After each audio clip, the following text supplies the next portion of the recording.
ਅਗਲੀ ਜਿਹੜੀ ਗੱਲ ਕਰੀਏ ਪੋਰਟੋ ਰੀਕੋ ਤੋਂ ਆ ਰਹੀ ਹੈ ਖਬਰ। ਪੋਰਟੋ ਰੀਕੋ ਦੇ ਵਿੱਚ ਬਿਜਲੀ ਦਾ ਜਿਹੜਾ ਇਨਫਰਾਸਟ੍ਰਕਚਰ ਆ, ਢਾਂਚਾ ਆ, ਉਹ ਪੂਰੀ ਤਰ੍ਹਾਂ ਫੇਲ ਹੋਇਆ ਨਜ਼ਰ ਆ ਰਿਹਾ ਹੈ। ਉੱਥੋਂ ਦੇ ਗਵਰਨਰ ਪੈਡਰੋ ਪਰਲੁਸਕੀ ਉਹਨਾਂ ਨੇ ਦੱਸਿਆ ਆ, ਆਪਣੇ ਐਕਸ ਦੇ ਅਕਾਊਂਟ ਦੇ ਉੱਤੇ ਉਹਨਾਂ ਨੇ ਪਾਇਆ ਆ ਵੀ ਪਾਵਰ ਗ੍ਰਿਡ ਆ, ਉਸ ਦੇ ਵਿੱਚ ਮੈਸਿਵ ਬਲੈਕਆਊਟ ਇਫੈਕਟ ਕਰ ਰਿਹਾ ਆ।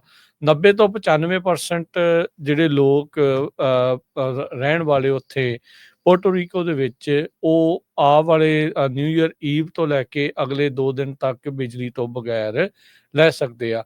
ਲੂਮਾ ਐਨਰਜੀ ਉੱਥੋਂ ਦੀ ਮੇਨ ਕੰਪਨੀ ਆ, ਜਿਹੜੀ ਬਿਜਲੀ ਦਾ ਉਤਪਾਦਨ ਤੋਂ ਲੈ ਕੇ ਉਸਦੀ ਕਹਿ ਲਓ ਵੀ ਲੋਕਾਂ ਦੇ ਘਰ ਘਰ ਤੱਕ ਪਹੁੰਚਾਉਣ ਦਾ ਉਸਦਾ ਕੰਮ ਹੈਗਾ ਆ। ਇਸ ਮੌਕੇ 13 ਲੱਖ ਹਾਊਸ ਹੋਲਡ ਜਾਂ 13 ਲੱਖ ਜਿਹੜੇ ਕਸਟਮਰ ਆ, 1.3 ਮਿਲੀਅਨ, ਉਹ ਬਿਜਲੀ ਤੋਂ ਬਗੈਰ ਦੱਸੇ ਜਾ ਰਹੇ ਆ। ਮੁੱਢਲੀ ਜਿਹੜੀ ਗੱਲ ਦੇ ਵਿੱਚ ਇਹ ਪਤਾ ਲੱਗਾ ਜਾਂ ਇਹ ਦੱਸਿਆ ਗਿਆ ਵੀ ਪੋਰਟੋ ਰੀਕੋ ਦੀ ਇੱਕ ਜਿਹੜੀ ਅੰਡਰਗਰਾਉਂਡ ਪਾਵਰ ਕੇਬਲਸ ਆ, ਉਹਨਾਂ ਦੇ ਫੇਲੀਅਰ ਕਰਕੇ ਇਸ ਦੇ ਇਫੈਕਟ ਜਿਹੜਾ ਆ ਉਹ ਹੋਇਆ ਆ। ਲੂਮਾ ਐਨਰਜੀ ਐਮਰਜੈਂਸੀ ਆਪਰੇਸ਼ਨ ਸੈਂਟਰ ਕਹਿੰਦੇ ਵੀ ਇਸ ਟਾਈਮ ਕੰਮ ਕਰ ਰਿਹਾ ਜਨੇਰਾ ਦੇ ਨਾਲ ਤੇ ਹੋਰ ਉੱਥੋਂ ਦੇ ਪਾਵਰ ਕੋਲੈਬੋਰੇਟਰਸ ਦੇ ਨਾਲ, ਤਾਂ ਜੋ ਬਿਜਲੀ ਦਾ ਸਿਸਟਮ ਆ ਉਸ ਨੂੰ ਮੁੜ ਬਹਾਲ ਕੀਤਾ ਜਾ ਸਕੇ। ਸੋ ਆਊਟੇਜ ਕਹਿੰਦੇ ਵੀ ਇਹਨਾਂ ਦੀ ਕਾਫੀ ਜ਼ਿਆਦਾ ਇਸ ਟਾਈਮ ਵੱਡੀ ਆ। ਜਦੋਂ ਤੋਂ 2017 ਤੋਂ ਬਾਅਦ ਚ ਹਰਜੋਤ ਸਿੰਘ ਜੀ, ਜਿਹੜਾ ਹਰੀਕੇਨ ਨੇ ਉੱਥੇ ਕੈਟਾਗਰੀ 4 ਹਰੀਕੇਨ ਨੇ ਧਵਸਤ ਕਰ ਦਿੱਤਾ ਸੀਗਾ ਇੱਕ ਹਿਸਾਬ ਦੇ ਨਾਲ ਪੋਰਟੋ ਰੀਕੋ ਨੂੰ, ਉਸ ਤੋਂ ਬਾਅਦ ਚ ਇਹਨਾਂ ਦਾ ਜਿਹੜਾ ਢਾਂਚਾ ਆ ਅਜੇ ਪੂਰੀ ਤਰ੍ਹਾਂ ਆਪਣੇ ਪੈਰਾਂ ਤੇ ਮੁੜ ਦੁਬਾਰਾ ਉਹ ਖਲੋ ਨਹੀਂ ਸਕਿਆ ਹੈਗਾ। ਲੋਕ ਬਹੁਤ ਜ਼ਿਆਦਾ ਜਿਹੜੇ ਫਰਸਟ੍ਰੇਟਡ ਨੇ ਪੋਰਟੋ ਰੀਕੋ ਦੇ ਆਈਲੈਂਡ ਦੇ, ਜਿਹੜੇ ਉਹ ਰਹਿਣ ਵਾਲੇ ਵੀ ਕਹਿੰਦੇ ਵੀ ਸਾਡਾ ਜਿਹੜਾ ਪਾਵਰ ਗ੍ਰਿਡ ਆ ਉਹ ਬਹੁਤ ਹੀ ਇੱਕ ਤਾਂ ਫਰੈਜਾਈਲ ਆ, ਕਮਜ਼ੋਰ ਆ, ਤੇ ਉਸ ਨੂੰ ਬਹੁਤ ਮਾੜੇ ਢੰਗ ਦੇ ਨਾਲ ਪੂਅਰਲੀ ਜਿਹੜਾ ਉਸ ਨੂੰ ਮੇਨਟੇਨ ਕੀਤਾ ਜਾ ਰਿਹਾ ਆ। ਤੇ ਮਾਡਰਨਾਈਜੇਸ਼ਨ ਉਸ ਨੂੰ ਅੱਜ ਦੇ ਯੁੱਗ ਦੇ ਹਿਸਾਬ ਦੇ ਨਾਲ ਬਣਾਉਣ ਦੇ ਲਈ ਅਜੇ ਕਹਿੰਦੇ ਵੀ ਬਹੁਤ ਹੀ ਧੀਮੀ ਗਤੀ ਦੇ ਵਿੱਚ ਜਿਹੜਾ ਕੰਮ ਆ ਚੱਲ ਰਿਹਾ ਆ, ਤੇ ਕਈ ਦਹਾਕੇ ਹੋ ਗਏ ਆ, ਪਰ ਅਜੇ ਤੱਕ ਕੁਝ ਵੀ ਜਿਹੜਾ ਉਹ ਚੱਲਿਆ ਨਹੀਂ ਹੈਗਾ।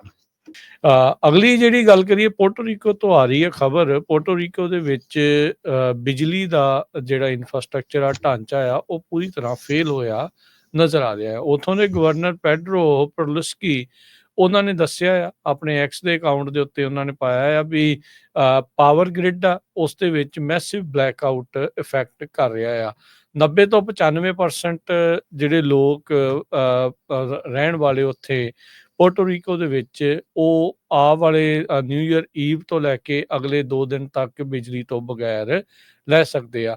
ਲੂਮਾ ਐਨਰਜੀ ਉੱਥੋਂ ਦੀ ਮੇਨ ਕੰਪਨੀ ਆ, ਜਿਹੜੀ ਬਿਜਲੀ ਦਾ ਉਤਪਾਦਨ ਤੋਂ ਲੈ ਕੇ ਉਸਦੀ ਕਹਿ ਲਓ ਵੀ ਲੋਕਾਂ ਦੇ ਘਰ ਘਰ ਤੱਕ ਪਹੁੰਚਾਉਣ ਦਾ ਉਸਦਾ ਕੰਮ ਹੈਗਾ ਆ।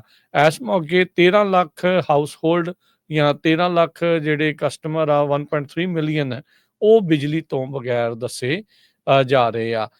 ਮੁੱਢਲੀ ਜਿਹੜੀ ਗੱਲ ਦੇ ਵਿੱਚ ਇਹ ਪਤਾ ਲੱਗਾ ਜਾਂ ਇਹ ਦੱਸਿਆ ਗਿਆ ਵੀ ਪੋਰਟੋ ਰੀਕੋ ਦੀ ਇੱਕ ਜਿਹੜੀ ਅੰਡਰਗਰਾਉਂਡ ਪਾਵਰ ਕੇਬਲਸ ਆ, ਉਹਨਾਂ ਦੇ ਫੇਲੀਅਰ ਕਰਕੇ ਇਸ ਦੇ ਇਫੈਕਟ ਜਿਹੜਾ ਆ ਉਹ ਹੋਇਆ ਆ। ਲੂਮਾ ਐਨਰਜੀ ਐਮਰਜੈਂਸੀ ਆਪਰੇਸ਼ਨ ਸੈਂਟਰ ਕਹਿੰਦੇ ਵੀ ਇਸ ਟਾਈਮ ਕੰਮ ਕਰ ਰਿਹਾ ਜਨੇਰਾ ਦੇ ਨਾਲ ਤੇ ਹੋਰ ਉੱਥੋਂ ਦੇ ਪਾਵਰ ਕੋਲੈਬੋਰੇਟਰਸ ਦੇ ਨਾਲ, ਤਾਂ ਜੋ ਬਿਜਲੀ ਦਾ ਸਿਸਟਮ ਆ ਉਸ ਨੂੰ ਮੁੜ ਬਹਾਲ ਕੀਤਾ ਜਾ ਸਕੇ। ਸੋ ਆਊਟੇਜ ਕਹਿੰਦੇ ਵੀ ਇਹਨਾਂ ਦੀ ਕਾਫੀ ਜ਼ਿਆਦਾ ਇਸ ਟਾਈਮ ਵੱਡੀ ਆ।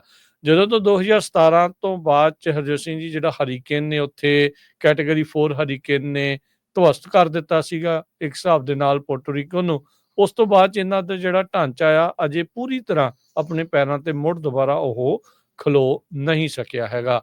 ਲੋਕ ਬਹੁਤ ਜ਼ਿਆਦਾ ਜਿਹੜੇ ਫਰਸਟ੍ਰੇਟਡ ਨੇ ਪੋਰਟੋ ਰੀਕੋ ਦੇ ਆਈਲੈਂਡ ਦੇ, ਜਿਹੜੇ ਉਹ ਰਹਿਣ ਵਾਲੇ ਵੀ ਕਹਿੰਦੇ ਵੀ ਸਾਡਾ ਜਿਹੜਾ ਪਾਵਰ ਗ੍ਰਿਡ ਆ ਉਹ ਬਹੁਤ ਹੀ ਇੱਕ ਤਾਂ ਫਰੈਜਾਈਲ ਆ, ਕਮਜ਼ੋਰ ਆ, ਤੇ ਉਸ ਨੂੰ ਬਹੁਤ ਮਾੜੇ ਢੰਗ ਦੇ ਨਾਲ ਪੂਅਰਲੀ ਜਿਹੜਾ ਉਸ ਨੂੰ ਮੇਨਟੇਨ ਕੀਤਾ ਜਾ ਰਿਹਾ ਆ। ਤੇ ਮਾਡਰਨਾਈਜੇਸ਼ਨ ਉਸ ਨੂੰ ਅੱਜ ਦੇ ਯੁੱਗ ਦੇ ਹਿਸਾਬ ਦੇ ਨਾਲ ਬਣਾਉਣ ਦੇ ਲਈ ਅਜੇ ਕਹਿੰਦੇ ਵੀ ਬਹੁਤ ਹੀ ਧੀਮੀ ਗਤੀ ਦੇ ਵਿੱਚ ਜਿਹੜਾ ਕੰਮ ਆ ਚੱਲ ਰਿਹਾ ਆ, ਤੇ ਕਈ ਦਹਾਕੇ ਹੋ ਗਏ ਆ, ਪਰ ਅਜੇ ਤੱਕ ਕੁਝ ਵੀ ਜਿਹੜਾ ਉਹ ਚੱਲਿਆ ਨਹੀਂ ਹੈਗਾ।